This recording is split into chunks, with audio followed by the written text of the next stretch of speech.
അല്ല, അത് മന്ത്രിസഭ തീരുമാനിച്ചാണ്. അത് പിന്നെ അത്തരം കാര്യങ്ങൾ നേരത്തെ തന്നെ ഫയലുള്ളതാണ്, ഫയൽ മൂവ്മെന്റിൽ തന്നെ വന്നതാണ്. അത്തരം കാര്യങ്ങൾ ഓൾറെഡി അനൗൺസ് ചെയ്ത് കഴിഞ്ഞല്ലോ. അത്തരം കാര്യങ്ങളിൽ ബജറ്റിൽ ഒരു വലിയ പദ്ധതിയായിട്ട് വരേണ്ടതല്ലേ? അല്ല, അതെന്താന്ന് വെച്ച് കഴിഞ്ഞാൽ ഈ അതൊക്കെ വെറും പ്രഖ്യാപനം മാത്രം പോരാ.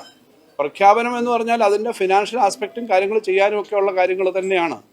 പക്ഷെ അതൊരു വലിയ പോളിസി എന്ന നിലയിൽ ഞങ്ങൾ എത്ര മാസമായിട്ട് അതിനെപ്പറ്റി ചർച്ച ചെയ്യുന്നുണ്ട്. ഒരു 6-8 മാസമായെങ്കിലും ഈ RRTS പോലുള്ള കാര്യങ്ങൾ കേന്ദ്രമന്ത്രിയായിട്ട് അവർ ടീം വന്നും ഒക്കെ ചർച്ച നടക്കുന്നുണ്ട്. അല്ലാതെ അതുതന്നെയാണ് ഞങ്ങളുടെ ബഡ്ജറ്റ് സീരിയസ് ആണെന്നുള്ളതിൻ്റെ ഉദാഹരണം. ഇന്ന് ഞാനൊരു ബഡ്ജറ്റ് പ്രസംഗത്തിൽ കൂടി ഇങ്ങനെ വരും എന്നല്ല പറയുന്നത്. അതിന് നിങ്ങൾക്ക് അതിൻ്റെ പത്രക്കുറിപ്പ് പൂർണ്ണമായി കിട്ടിയിട്ടുണ്ടെങ്കിൽ അത് 4 മേഖലകളുണ്ടാവും. അങ്ങനെ കുറേ സ്കീമുകളുടെ പ്രത്യേകതയൊക്കെ ഉണ്ട്. അതെല്ലാം വർക്ക് ചെയ്ത് അതിൻ്റെ ഫീസിബിലിറ്റി, അതിൻ്റെ സർക്കാർ കൊടുക്കേണ്ട 20%, കേന്ദ്ര ഗവൺമെൻറ് നൽകേണ്ട 20%, ബാക്കി ബോറോയിങ്, അതിൻ്റെ തിരിച്ചടവ്, അങ്ങനെ തുടങ്ങിയ കാര്യങ്ങൾ വർക്ക് ചെയ്തിട്ട് ഇൻ പ്രിൻസിപ്പിൾ ആയുള്ള ഒരു കാര്യത്തിന് പോകാൻ പറ്റും. അതുപോലെ അത് സാധാരണ നടപടിക്രമം. സംശയം, ഈ ശ്രീധരൻ പറഞ്ഞ ഹൈസ്പീഡ് റെയിലാണോ നമ്മൾ ഇന്നലെ ക്യാബിനറ്റ് തീരുമാനിച്ചത്? ഇത് രണ്ടാണോ? അല്ലല്ല, ഞാൻ പറഞ്ഞല്ലോ, അതിലേക്ക് മാത്രം പോകണ്ട. നമുക്കൊറ്റ കാര്യമുള്ളൂ.